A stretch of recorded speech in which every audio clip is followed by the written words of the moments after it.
Yama keessanis hin barbaadu eenyu hojii walii galuudhaaf. Ana lolaa jirtaa si waliin galina maal jechuudha kun?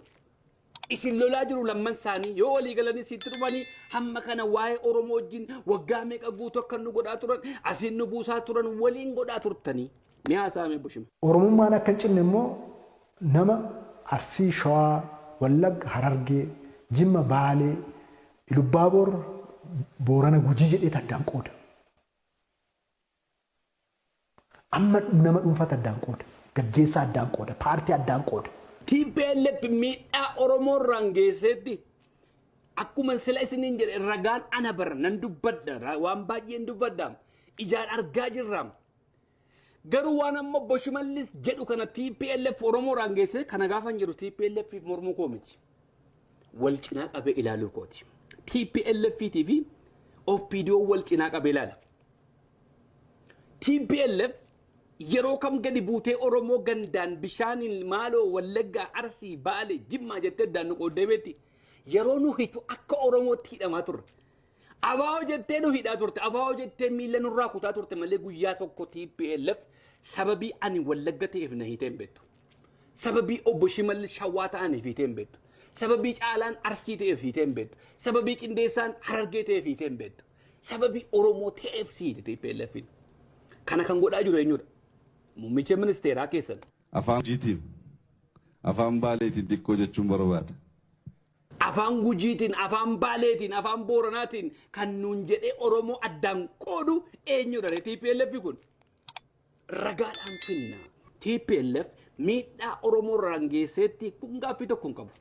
Miidhaa baay'ee nu rangeesseetti. Garuu gadi buutee gandummaadhaanii ati jinni ati iddoo akkasii dhufte jettee bishaaniin nu hin qoodne. Bishaaniin kan nu qoodaa ture kan nu qoodaa jiru isin. Jabana keessan keessa obbo Shimallis Oromoon kan gandaan qoodame. Oromoon kan bishaaniin qoodame. Oromoon waraqaa eenyummaa ilaalanii sababii ati Gujiirraa dhufte sababii ati Wallagga dhuftee fi mana hidhaa kan si gashan bara keessan keessa. Bara TPLF keessa akka Oromootti hidhamaa turre, akka Oromootti ajjeefamaa turre, akka Oromootti garafamaa turre, akka Oromootti biyyaa baane. Bara keessan keessa garuu gandaan nama hiitu, gandaan nama ajjeestu, gandaan nama cunqursitu, gandaan nama hiraarsitu. Kun jabana keessan keessa agarre. Paartilee Oromoo addaan qoodan. Paartuma isaa addaan erga qoodanii hunda addaan facaasan immoo ishuma jirtu sana immoo addaan gidduutti addaan qoodu. Hin qoratu, hin hari'u, hin hidhu. Filannoon yaanni filannoo akka hin jiraanne namni cimaan akka hin baane nama cimoota jiran immoo karaarraa maksuudhaan to'achuu giddu galeessa godhataniiti kan isaan deemaa turan. Namoota ciccimoo Oromoon qaban har'a kan funaanee ajjeesaa jiru eenyudha? Abduu Jabbaliin guyyaa saafaa ajjeesee bakkee keessatti kan gate eenyudha?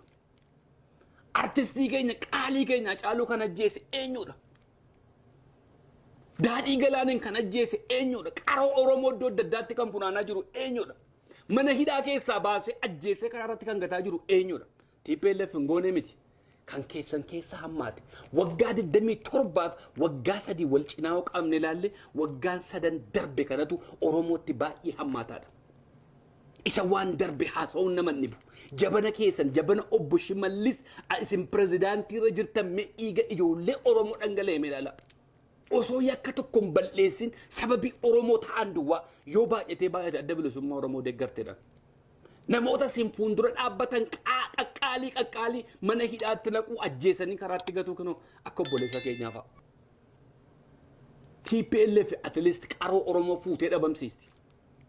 Har'a dhufa bor dhufa mana hidhaa akkasii keessa jirannee abdiin eegaa turre garuu nu jalaa dhabamsiisti. Kan keessan garuu guyyaa saafaafaa nama ajjeestu. Mucaa waggaa 17 addabaabayii gubbaatti baastanii rasaasa sammuutti nattu. Qaroo Oromoo ajjeestanii karaatti gattu. Hayyuu akka Abduu Jabbaal fa'a. Oromoon nama akkasii argachuudhaaf waggaa meeqa kan isee barbaachisu. Qaroo akka artista Caaluu Hundeessaa fa'a. Jabana TPLF fidee kun. Jabana keessa mini. Waggaa 27 waggaa 3 wal cinaa qaba laala. Utuun isin ta'ee barcuma irra teessan kana rizaayiniin godha. Jabana isin biyya bulchaa jirtan keessa. Jabana isin pirezidaantii naannoo Oromiyaa taatan keessa lubbuu dhangalee, dhiiga dhangalee mee yaadadhaame obbo Shimallis.